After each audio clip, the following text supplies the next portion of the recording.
Welcome. Thank you for joining us on our first episode of Meet the Mentor. Very lucky to introduce one of our top mentors on the website for personal shopping and drop shipping, Harley from the Trends Blueprint. Thank you very much for coming. Perfect, Jack. No, pleasure to be here, mate. Pleasure to be here. And especially to be the first guest on absolute on this movement, mate. On this movement. So, just give us a little bit of background about who you are, what you do, and introduce yourself to the audience. So, as Jack said, my name's Harley. I am the CEO and founder of Trend Sourcing, which is a UK-based personal shopping company, and I'm also the CEO, founder, and online coach of the Trends Blueprint, which is an educational platform teaching people exactly how to scale their very own profitable reselling businesses. I've been a personal shopper now for just shy of 8 years.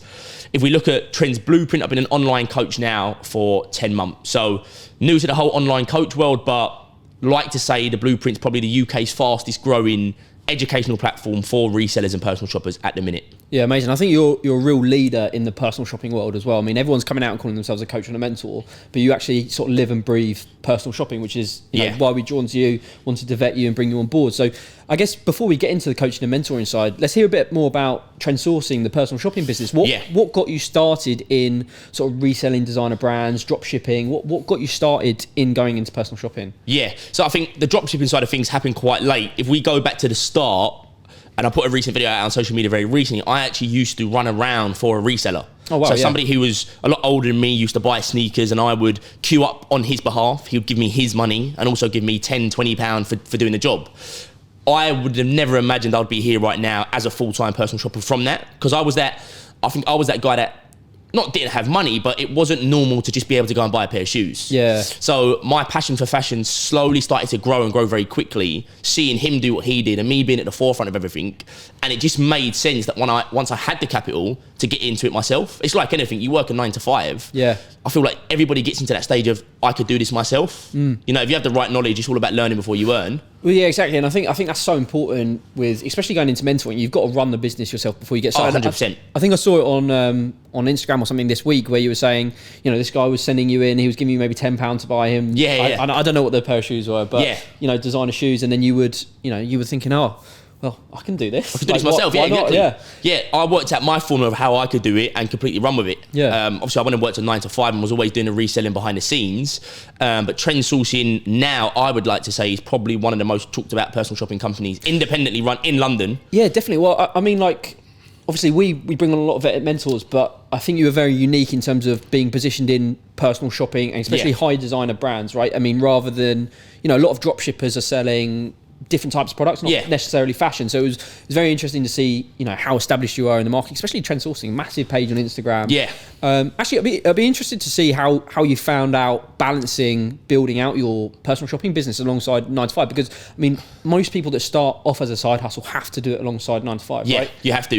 I think that's the most important thing for me, is always to obtain a trade, and that would be my advice to anybody. If you've got an end goal to run your own business or side hustle, obtain a trade first. You never know what could happen. Lockdown, for example, took people out of work. Now, if you didn't have a side hustle, you struggled. If you did have a side hustle, you could go back into something else. Yeah. So for me, it was like master something, which in this case was recruitment. If we look at managing it, it weren't easy. Like if anybody does recruitment out there, it's long hours, right? Yeah, it was like in the office, not allowed on your phone. You couldn't even go wee without being told, like, where are you going? Do you know what I mean? But there's no excuses, man. We've all got the same 24. I don't want to sound like Molly May when I say this, but we've all got the same 24 hours, yeah? So it was like, I worked 9 to 5 and then I worked 5 till 9. Yeah. And it's putting in the legwork out of hours rather than watching Netflix at home or whatever people watch nowadays. It was put the legwork in because I knew I wanted to do this, but I had to map out my get out plan. Yeah, I think that's so important, because I think what you get, especially with a lot of the gurus online, they really make it sound like a get rich quick scheme, and it's so not. And I mean, you've got more experience than I will in terms of, you know, building this. We're at the start of our journey, but like, you cannot get to where you want to be and go full time with building your business until you've started it off as a side hustle, because you know, unless you're in a fortunate position to have a lot of money in the bank and can bankroll yourself until you know you can earn an income from it, you have to be able to run it on the side, and whether or not that's early mornings or late evenings building it out, that's what you've got to do to get started. Yeah, exactly. And I think having that 9 to 5 and a side hustle just motivates you more. Yeah. Do you know what I mean? Because you know you really want to get away from what you're doing 9 to 5. Yeah. So you're putting in double the amount of work to scale your side hustle, so then you can do that transition. Yeah, exactly. That's what helped me big time. And I guess actually a question coming in onto this is like, how did you feel knowing that obviously you're getting paid from a recruiter, that was your job, but actually seeing that first set of money coming in from reselling, because that's something that you have wholly owned and built yourself. How did that feel when you started to see, money coming in from your reselling business? And, we'll get on to you going full time in a little bit, but how do you see when those first sales came in? Mate, if anybody's out there that's a reseller, or whether you're in sales or whatnot, running your own side hustle or business, that first sale comes in, and I had a website at that point, and it was like that, ka-ching, and you're just like, mate, it's like a drug. You're adrenaline rush. It's like just having 5 Red Bulls, mate. You're just ready to go.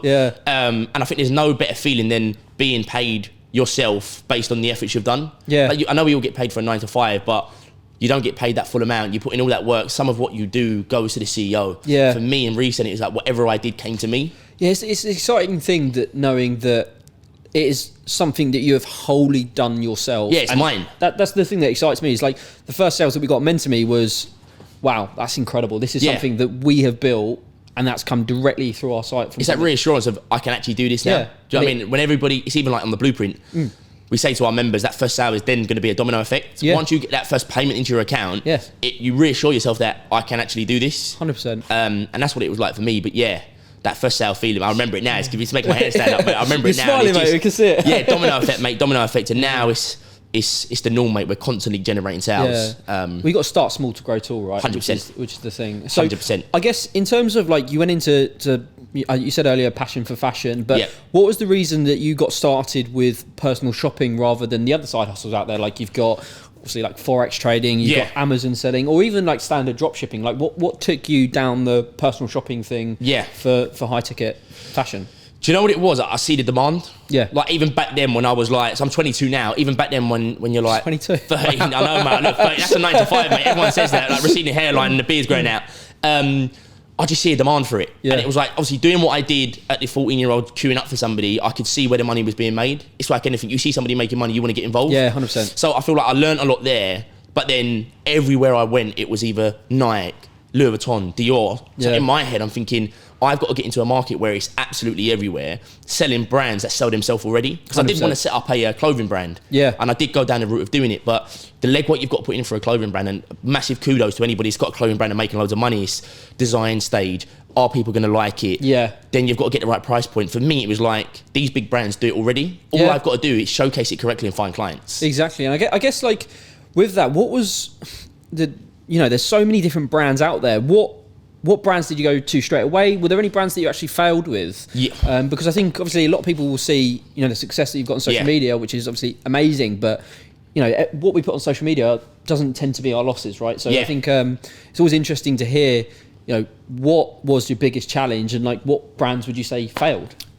For me, I'm renowned now for your big higher end brands, your Louis Vuitton, your Dior, your Hermes. When I first started, it was low end. Because I knew that I had to, 1, gain the trust of my clientele, 2, the capital to buy the higher brands I didn't have. To drop ship the higher brands like that was completely impossible, because it's a lot more, there's a stage to spending £1,000 compared to £100 on belts. 100%. So I sort of laid foundations on the very low end, so like Nike, Stone Island, CP Company, and then as I grew clientele, become known, reputation, I just grew my brands. And now 9 times out of 10 we only sell the higher brands. Can still get the lower end brands, but if people want it, if people want it, but I'm now known for, if there's an exclusive item that you can't get and it's over £1,000, well, Harley at Trend Sourcing can definitely get it. He's the guy. I mean, I came to you for Uggs, right? And you came back saying you can get them. Exactly. So, mate, we can get everything. We can get everything. So he's your guy if you need anything. But in regards to like failures, loads. And this brings me on to like my drop shipping point. This is why I started to drop ship, because I think the hardest thing for me was I put 10 grand into stock. I saved up 10 grand from reselling, had money from family that was handed down to me. So I just threw it into stock because I thought that's what you should do. That's the sort of route that I was pushed down to, not the case. And then you got That's when I hit the drop ship brick wall. And it was like, how can I still obtain stock, constantly post new stock without making that risky investment into loads of stock? I actually lost quite a lot of money. It was Alexander McQueen's, and I remember the point in which I knew this just wasn't going to work in regards to buying loads of stock is one random person reached out to me on Instagram and was like, mate, nobody wants to effing buy this pair of shoes. Wow. Because all I had was that stock. And I was just constantly posting the same thing. I spent all my money on it. Didn't know what dropshipping was then. I sort of come about dropshipping organically, not because of research. I narrowed that. That was what you needed to do. I can identify stock, showcase it right, take a payment, and then go and get it. And that's where my dropship journey just fucking blew up from. 100%. Wow. What would you say is the biggest challenge for people actually just getting into the industry now? Because obviously you started several years ago. You've become very established. So it's not easier for you now, but obviously people trying to get started, you know, what is the biggest challenge that you would say they face? I think the biggest challenge is the understanding the industry and stock. Yeah, they're the two biggest challenges, because a lot of people, if you haven't got stock, it's not going to work. Well, that's what is portrayed on social media. You don't, nowadays, how I teach the blueprint and what my business model is based on is you don't require stock. But if anybody was looking to get into the game and they didn't come across me, one, there's nothing out there teaching you how to do it other than the Trends Blueprint. Bit of promo there. But there isn't. But there's nothing out there, man. There's nothing on YouTube teaching you how to get into reselling. There's nothing on Google teaching you how to do it. It's not like Forex and Amazon FBA where it's a very saturated educational market. There's nothing out there. So the biggest challenge would be, how do I get the stock? Where do I get the stock from? But how do I make sure that I'm constantly posting things on social media? Because social media is so important nowadays. And if you're not putting content out there that people want, you're never going to scale. And you could have an amazing business model, if you're not putting the right content out there, and this could be images of shoes or videos or whatever you're selling, you're not going to scale. You've got to show the lifestyle alongside, you know, the journey of the business in the day to day. 100%. You've been obviously scaling up your content, which is great, with, you know, daily posts of things. Content is my focus at the minute. So I guess obviously that's the challenge is, so obviously, you know, everything we would suggest is that people jump on the Trends Blueprint if they want to get started after doing their own research. So what is the Trends Blueprint? What is involved in your educational platform? So Trends Sourcing is the all-in-one educational business platform. So we've got the educational side, which will be a 12-week mapped out plan of live webinars that we do every single Wednesday, loads of pre-recordings that people can watch back. That's teaching you really how to scale a personal shopping business, especially in such a saturated market, because everyone's reselling, but it doesn't say you can't come in and do it as well. 4.7 billion users on social media now, man. There's no market saturated enough for you not to be able to do it. 100%. There's always people buying. We're the all-in-one educational platform, as well as giving you access to stock. So we give you access to a dropship pile of up to 10 million. Doesn't mean I've got 10 million pounds of stock. No. But based on what we map out to where you gain your access to my stock, access to supplier stock, access to store discount stock, everything that I've got, you get. So really what the Trends Blueprint is, in a nutshell, without making it complicated, it's my blueprint on how I scaled my business to 7 figures, doing everything that I did right and stopping you from doing everything I did wrong.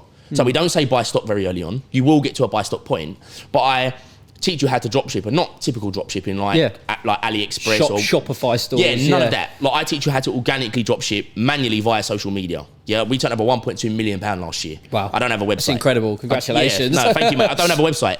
And I'm not saying I don't believe in a website, but I've mastered how to manually obtain a personal relationship with my clients. Well, I think that's it, right? I mean, with personal shopping, like, it's in the word, right? It's personal. You don't need a website for you are the business. And I say to people, if you haven't got the balls to go out there and put a face to your brand or speak to your clientele or really go out there and introduce yourself, probably not going to work. No. Like, sitting behind the screen nowadays, 2023. You got to be the face. You got to be a personality of your brand. Whether or not 100%. You're selling clothes or you're an influencer, you've got to be a personality. People need to know who they're buying from, and they buy into it more. I think that's really important.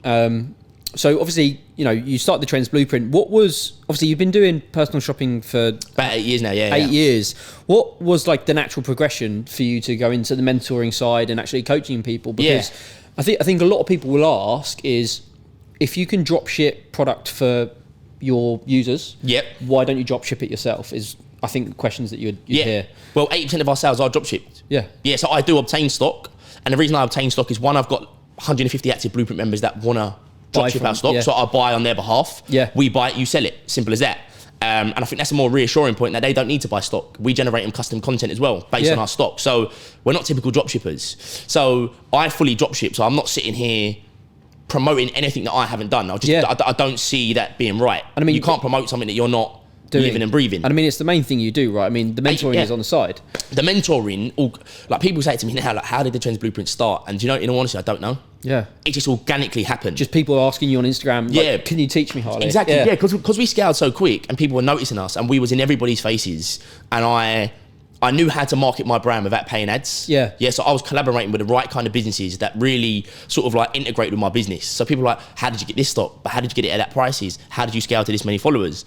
And I would just give out information for free. Then it did get quite sort of overwhelming, and we was getting flooded with DMs. More people wanted to know about how I did it rather than wanting to buy. So it then sort of, it just sort of synergized. And then I was like, Trends Blueprint. I know what a blueprint is, something teaching you how to do something. Let's set it up and see how it goes. And when I mean it blew, to a point where I was like, what the hell? Like, there's a massive gap in the market here. And it was like a light bulb moment to, there is actually nothing out here. And then when I look back, it was like, how did I get into the game? trying to ask loads of people for help, and everybody just basically stuck their middle finger up and said you're never going to be able to do it. Well, this is the problem, right? I mean, people are so quick to try and get you to buy their course, but I think to be a good mentor and coach, there has to be an element of giving free value away. And I mean, that's how you build like a personal brand, is by, giving out some value. Yeah. And I think that's obviously what a lot of your social media content is based on now. So an interesting one for me actually personally is, obviously you've collaborated with a lot of big people, celebrities. Who would you say is the biggest that you've worked with and sourced product for? Biggest client. Now, do you know what? It's funny because when I first started, I wanted to be football players and celebrities. Yeah. We've gone down a route of very high net worth individuals. I'd say biggest person, who is a personal friend of mine now, I'd say Conor Ben. Oh, wow. Incredible. But we've done football players and whatnot. Yeah. But a lot of people say to me, who's the famous people you sell to? And do you know what? It's normal people that are probably my biggest clients in regards to spend and value. We've got big property investors. I've got big car dealers. I've got big watch dealers. I've got billionaires that shop with us. We just brought on a client now, multi-billionaire. And we're just managing his whole family at the minute. Yeah. So it's not so much target football. It's nice to have football players, don't get me wrong, that endorsement side, and to say, I supply him, and him. Yeah. But I'm just looking to create personal relationships with people that need my service and have got more money than sense, in all honesty. Yeah, of course. Yeah, definitely. Yeah, so obviously giving free value out on social media is so important, but what advice would you give to people that are just getting started in the industry? Yeah. So anybody looking to get into the resale or personal shopping, I would say identify your why. Why are you looking to get into it? Not just because it makes money and it's loads of designer brands. Is there a gap in the market? You've got to be passionate about it. You've got to be passionate about it as well. Yeah, I always believe that if you don't have a passion for fashion, I'm not saying it wouldn't work, but it's going to be a bit of a slow burner. Yeah. So really identify why you're getting into it. Is there a gap in the market? Who's doing it around your area? Yeah. If they're doing it wrong, how do we do it better?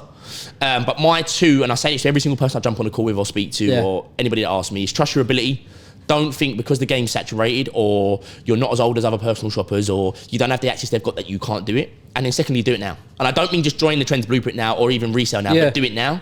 That's one of my biggest, I don't want to say mistakes, but one of my biggest mistakes is I wish I left my 9 to 5 sooner. Yeah. Yeah, but I just didn't have the backbone to do it. I think that's the advice that people usually give, isn't it? It's the best time to start was yesterday. Yeah. The second best time to start is today. So really important. So I guess, how is the Trends Blueprint coming along? Obviously, you've been scaling it. How many students have you had now? And where do you see the Trends Blueprint going? Yeah. It's mad when you say this because I sit here and it surprises me. The blueprint at the minute is the best it's ever been. Yeah, in the easiest way of putting it, we're creating monsters. We just had a 17-year-old join us, never had any experience in reselling, and within his first 2 weeks, turned over 3.5K in profit. That's profit. That's incredible. Yeah, and I say it to any single person that wants to join or joins, if a 17-year-old can do it, and I listen, I don't discriminate age, but if a 17-year-old can come on board who doesn't really understand how to resell or run a business and come on board and fly with it, anybody can. 100%. And what that shows, with the right support and exposure, you can make this work. So since starting, we've now probably got over 120 active members. We've had over 5 9 to 5 leavers. And this isn't me guaranteeing anything. Not guaranteeing you're going to make money or leave your 9 to 5, but I'm just showing you what the capabilities are. So 5 9 to 5 leavers. One of our Blueprint members the other day pinged me a text on Sunday. She's just been accepted for a brand new house. Based on the revenue that he's turned over in the space of 11 months. That's incredible. Things like, we get messages like, bro, thank you so much. I'm now able to book a holiday to Dubai. Yeah. Because you've got to think, people scale a 9 to 5 because they're not satisfied with that 9 to 5 wage. Cost of living's going up. Yeah. Everybody wants a 9 to 5. So how's it going? It's phenomenal at the minute. Like I say, we're creating monsters. We're in a situation now where we're not desperate for people to join. People are desperate to join. Yeah, no, exactly. I think it's important as well because everyone's got like a different version of success, right? Some people are going to join and look to run it alongside their 9 to 5. Maybe they really enjoy what they do at work and they want something that maybe brings in 1 or 2 extra K a month, right? Yeah. Especially now with the cost of living, it's, people want this extra money to either pay for a holiday, new car, or you've got, as you said, 5 9 to 5 leavers, which is incredible. Yeah. Who have been able to scale it to a point where they make enough money to do it permanently. Yeah. No, exactly. And do you know what it is? It's funny because we speak to some people and I love it. I like my 9 to 5. I don't want to leave it. I just want this on the side, which I completely appreciate. Or we get the typical person is like, I hate it right now. Yeah. I need a transition. So I say to every single person that joins, you aren't leaving your 9 to 5 right now. You ain't going to leave it for 12 months. Yeah. So suck it up. Do what you got to do. Work hard. And put the legwork in so then we can make that transition like I did. Yeah, so I guess the last question from me is how can people book in with you to work with you and apply to join the Trends Blueprint? Yeah, well, firstly, being here would make it as relevant as possible. You can go directly onto MentorME. You can check out with your credit card. We've got ClearPay in the back burner, haven't we? If you're a little bit more wary about the whole online course, Jack's vetted me. Jack is at the forefront of you joining us. Or you can go onto our website, link in our bio on Instagram, book a one-to-one call with myself. That will come through to me direct. We'll run through the next 12 weeks. We don't take everybody on. As much as you vet me. I like to vet my members. I need to make sure that I'm enrolling the right kind of person, not somebody that's looking for a quick buck. Yeah, and I think that's really important. It's something that we've actually just launched ourselves, is a set of pairing calls, because, you know, as you say, right, like, we want success stories. Like, let's be honest, like, selfishly, we want everyone to come on and do really well through mentoring, but we want success stories as much as they do. So 100%. we want the good reviews, and, you know, we don't want to end up with people joining programs and then quitting 2 weeks in. That's not what we want. So, amazing. Well, thank you very much for coming on, Harley. Perfect, Jack. Thanks for having me, mate. Great to see you again. Perfect. Cheers. Top man.